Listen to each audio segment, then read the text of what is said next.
All right, so you're heading to Thailand. That's awesome. Now, you could spend weeks trying to memorize a giant phrasebook.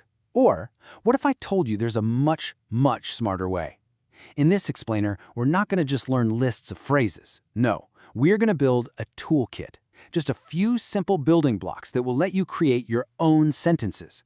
This way you can communicate politely and effectively from the very first day. So let me ask you something right off the bat. What do you think are the two most important words you can possibly learn in Thai? I'll give you a hint. It's not hello, and it's not thank you. But get these two words right, and absolutely everything else you say will instantly sound more polite and feel genuinely respectful.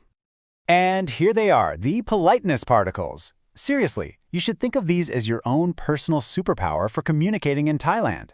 They are the absolute foundation of any respectful conversation. And the best part? They are so easy to use. Okay, now here is the one key detail you have to remember. These words are based on the gender of the speaker. So if you're a guy, you're going to end your sentences with a nice crisp krap. And if you're a woman, you'll use a slightly softer ka. Just tacking one of these onto pretty much any phrase is the single fastest way to show you're being polite.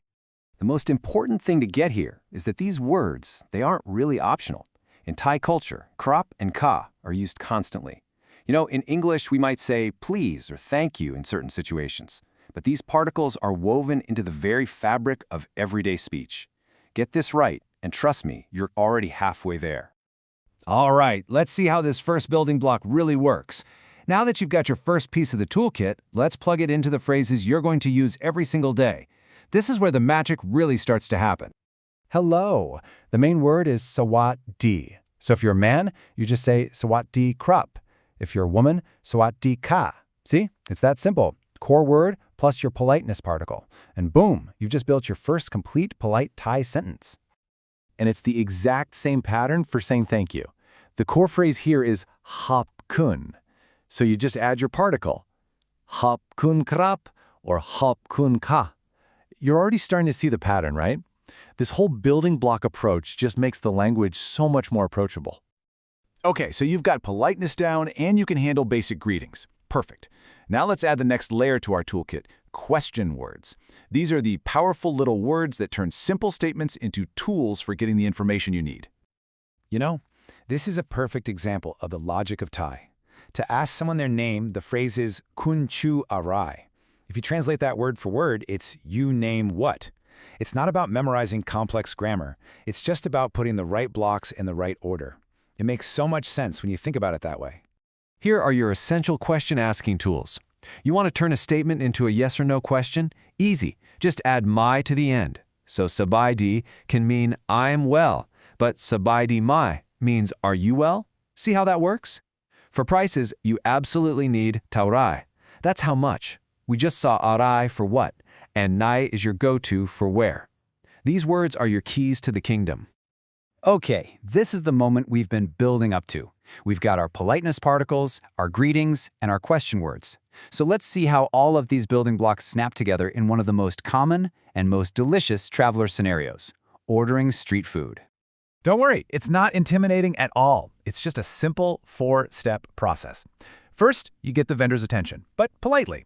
Second, you tell them what you want. Third, you can make a specific request, like, and this is an important one, not spicy. And finally, you show your gratitude. Let's break down the actual phrases for each step. And the phrases are way simpler than you think. Let's just walk through it. To get their attention, a polite rote na krap a ka. To order, you can just point out what you want and say ao na krap a ka, which basically means I'll take it, please. Now, if you don't want it spicy, my ao pet krap a ka. And to finish it all off, you already know this one. Kap gulin krap a ka. Look at that. You just navigated an entire interaction. So we've covered a lot pretty quickly, but it really all comes down to just a few core ideas. Let's do a super quick recap of the essential tools we just added to your traveler's toolkit.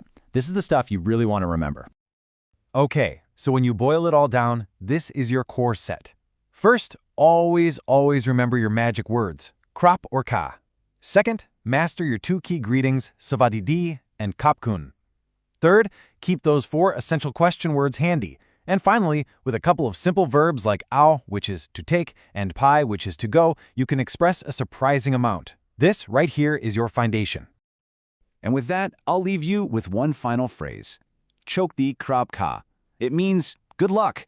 You honestly now have the building blocks to not just get by, but to actually connect with people. So the only real question left is, what's the first thing you're going to try to say?